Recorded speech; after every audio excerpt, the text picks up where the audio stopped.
అల్లు అర్జున్ గారి అరెస్ట్ని అయితే నేను ముక్త కంఠంతో ఖండిస్తున్నాను. అల్లు అర్జున్ గారి అరెస్ట్ని నేను ఖచ్చితంగా ఖండిస్తాను. ఎందుకంటే ఆ రోజు తొక్కిసలాటలో ఒక మనిషి చనిపోతే మరి దానికి ఖచ్చితంగా ఆర్గనైజేషన్ లోపం ఎంత ఉందో అలాగే అక్కడ పోలీసుల లోపం కూడా ఉంటుంది. పుష్ప 2 లాంటి సినిమా అది కూడా ఆర్టీసీ క్రాస్ రోడ్స్ లాంటి చోట రిలీజ్ అవుతుంది. ఫస్ట్ డే అన్నప్పుడు అరేంజ్మెంట్స్ ఎలా ఉండాలి, పోలీసులు శాంతి భద్రతలు చూసుకోవాల్సిన బాధ్యత కూడా వాళ్ళ మీద ఉంటుంది కదా. మరి అలాంటప్పుడు వాళ్ళని కూడా బాధ్యత చేయాల్సిన అవసరం ఎంతైనా ఉంది. మనం చాలాసార్లు చూస్తుంటాం, ఈ కొండకి వెళ్ళినప్పుడు నైనిక దేవాలయంలో కావచ్చు, అయ్యప్ప స్వామి జ్యోతికి వెళ్ళిన వాడు కావచ్చు, స్టాంపేడ్ జరిగింది, దాంట్లో 108 మంది చనిపోయారు. మక్కాలో కూడా జరిగింది. ఇలా జరగని చోట్లేదు స్టాంపేడ్ జరుగుతున్నాయి. ఆ జరిగినప్పుడు ఎవరిది లోపం? ఇప్పుడు అయ్యప్ప స్వామిదే లోపం, లేకపోతే ఇంకా నైనికాదేవి ఆలయంలో ఆవిడదే లోపం కాదు, లేకపోతే భక్తుల లోపం, ఆవిడ నమ్ముకొని వచ్చారు పాపం.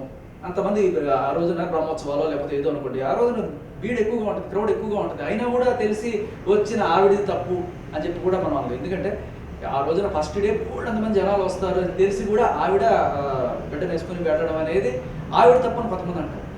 ఎవరైనా సరే స్వేచ్ఛగా తిరిగే హక్కు రాజ్యాంగం మన భారతదేశ ప్రభుత్వం, అది అల్లు అర్జున్కైనా ఆవిడకైనా స్వేచ్ఛగా తిరిగే హక్కు కల్పించడం అనేది ప్రభుత్వ బాధ్యత.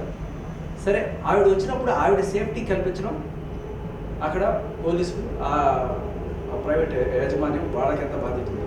అండ్ అలాగే అల్లు అర్జున్ వచ్చినప్పుడు కూడా ఆయన సేఫ్టీ సెక్యూరిటీతో పాటు అక్కడ ఉన్న జనాల సేఫ్టీ సెక్యూరిటీ కూడా చూసుకోవడం వాళ్ళ బాధ్యత. సో ఏదో లింక్ పెట్టి బిగ్ బాస్ ఉన్న పల్లవి ప్రశాంత్ అప్పుడు అరెస్ట్ చేశారు కదా, మళ్ళీ అల్లు అర్జున్ ఎందుకు అరెస్ట్ చేయలేదు అని చెప్పి ఇలా రకరకాల డిస్కషన్స్ చేసి ఏదో మొత్తానికి సెన్సేషన్ చేయడానికి కోసం అన్నట్టు అనిపిస్తుంది. అంటే ఒకటి, ఆయన చెప్పకుండా వచ్చాడు అని చెప్పడానికి వాళ్ళ దగ్గర ఏ ఆధారాలు ఉన్నాయి, ఆయన చెప్పి వచ్చాడు అని చెప్పి చెప్పడానికి ఆయన దగ్గర ఏం ఆధారాలు ఉన్నాయి, ఇవి ఖచ్చితంగా మీడియా ముందుకు రావాలి. అల్లు అర్జున్ గారు ఫోన్ చేసి ఇన్ఫార్మ్ చేశారు, ఇదిగో పలానా ఆర్గనైజర్కి నేను వస్తున్నానని చెప్పారు అనే కాల్ రికార్డు, కాల్ డీటెయిల్స్, ఇలాంటివన్నీ కూడా ఖచ్చితంగా జనాల ముందుకు రావాలి.